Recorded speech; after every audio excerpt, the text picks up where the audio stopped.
क्या मामला है ये पूरा? हाँ जी, मेरा नाम भगीरथ वर्मा है। पीलीभंगा से हूँ, राजस्थान से। और यहाँ पर जो रानिया के अंदर एक वृद्धाश्रम चलता है और उसका जो हेड है वो है बबलू। और उसके दो सहयोगी भी हैं जिसमें उसका हिस्सा है। एक है ओम प्रकाश उर्फ ओमी, पिता का नाम मनीराम है और पोड़का से है वो। एक है राजेंद्र पुत्र शीशपाल, वो भी पोड़का से है। और एक है बबलू। ये तीनों का हिस्सा है उसमें।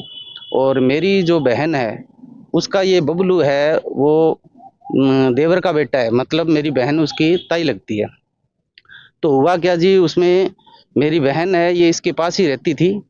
तो 29 मार्च की रात को मेरे जो बहनोई है उसने मेरी बहन के सिर में ईंट मारकर उसको मारने की कोशिश की थी। ठीक है। तो लड़ाई झगड़ा हुआ था तो वैसे ही? लड़ाई झगड़ा हुआ था जी।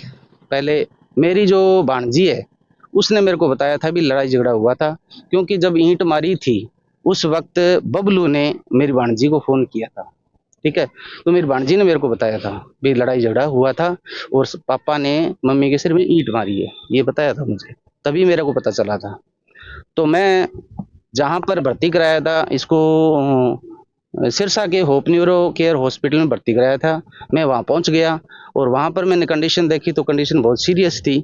तो मैं जो होप न्यूरो केयर का डॉक्टर था कोर्ट में बता दीजिए ऐसे सोचते में। उसके बाद में साहब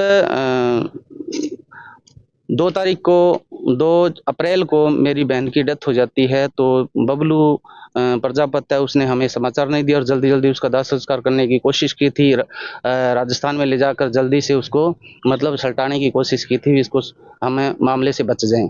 तो हमने रावसर पुलिस की सहायता से वो दाह संस्कार रुकवाया था। और यहाँ रानिया पुलिस थाने में हमने आके मामला दर्ज कराया 2 तारीख को। और फिर इन्होंने सिविल हॉस्पिटल जो सिरसा का है वहाँ पर इन्होंने पोस्टमार्टम करवाया। उसके बाद में जो लाश है हमें सुपुर्द की दी और मैंने उसका वो दाह संस्कार कर दिया। ठीक है जी। उसके बाद में मैं बताना चाहता हूँ आपको, जो ये बबलू प्रजापत है ये पहले इसके राजस्थान में एनडीपी एक्ट जो मामला होता है जो दवा तस्कर का, वो मामला इस पर कई कई मामले दर्ज है राजस्थान में भी। और हरियाणा के अंदर भी सिरसा में इसके मामले दर्ज है, तो इसी तारीख पर जाता है। और इसके अलावा ये जो इसकी वाइफ बनी हुई है ये इसकी वाइफ नहीं है। प्रियंका नाम की जो वाइफ है ये वाइफ नहीं है, ये सतजंडा गांव रायशे नगर से भगाई हुई औरत है, 3 बच्चों की माँ है। और वो भी इसका ऊपर मामला चल रहा है। तो यहाँ के जो रानिया के लोग हैं इस बात को जानते नहीं है, ये क्या है इमोशनल लोगों को ब्लैकमेल करके और ये पैसा कमा रहा है। ये तीनों जने शामिल है इसमें, ओम प्रकाश है, राजेंद्र है और बबलू है। ठीक है। ये तीनों जने इसके अंदर शामिल है। और मेरी बहन जो है उसकी हत्या हुई है और उसका हमने मामला दर्ज करवाया। पुलिस ने तहकीकात के लिए जो इसमें डीवीआर आश्रम के अंदर कैमरे लगे हुए थे, सीसीटीवी कैमरे लगे हुए थे, तो वो बरामद किया। और डीवीआर से हमें पता चला कि ये मामला, वहाँ मेरे को दुख होता है कि मेरी बहन है उसको वीडियो के अंदर दिखाया तो मेरे को रोना आ गया।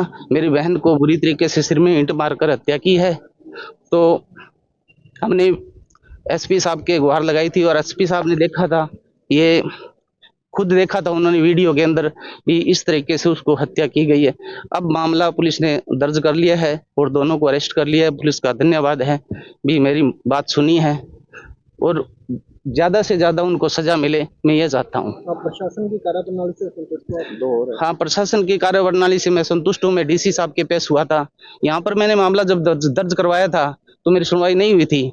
फिर मैं एसपी साहब के पेश हुआ था, फिर भी मेरी सुनवाई नहीं हुई थी। फिर मैं दोबारा एसपी साहब के पेश हुआ, फिर उन्होंने नहीं सुना था।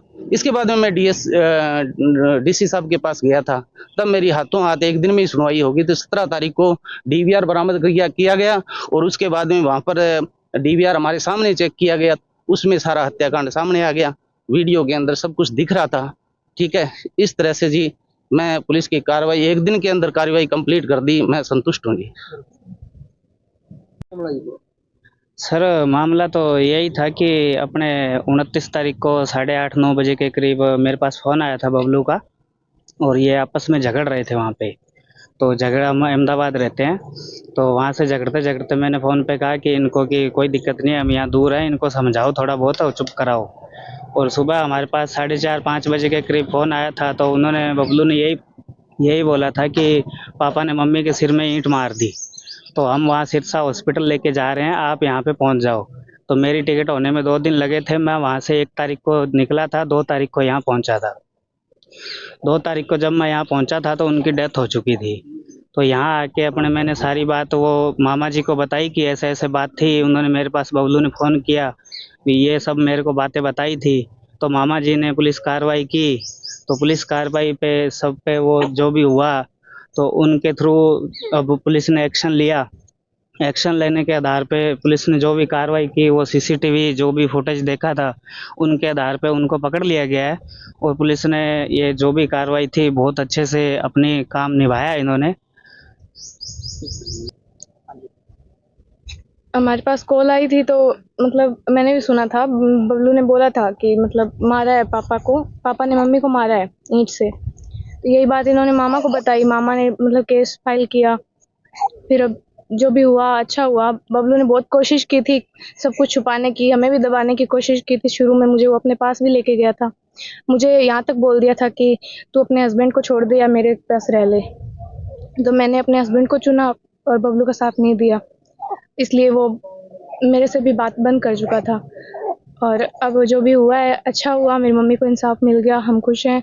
पुलिस ने बहुत अच्छा पुलिस काम से किया। मैं आपके पापा और भाई जो है आज जेल में है, सजा काट रहे हैं। क्या आप इस बात से संतुष्ट हैं? क्या आपको जी, मैं बहुत संतुष्ट हूँ। मैं पुलिस से ये रिक्वेस्ट करना चाहता हूँ, इसके साथ जो 3 और आरोपी हैं, जैसे प्रियंका है और राजेंद्र है और एक ओमी है, तो ये भी सबूत छिपाने में, मामले को खुर्द-बुर्द करने में बहुत इनका सहयोग किया है। तो इनके ऊपर भी मामला 201 का लगाकर इनको भी अरेस्ट किया जाए और कार्रवाई अच्छी तरीके से की जाए।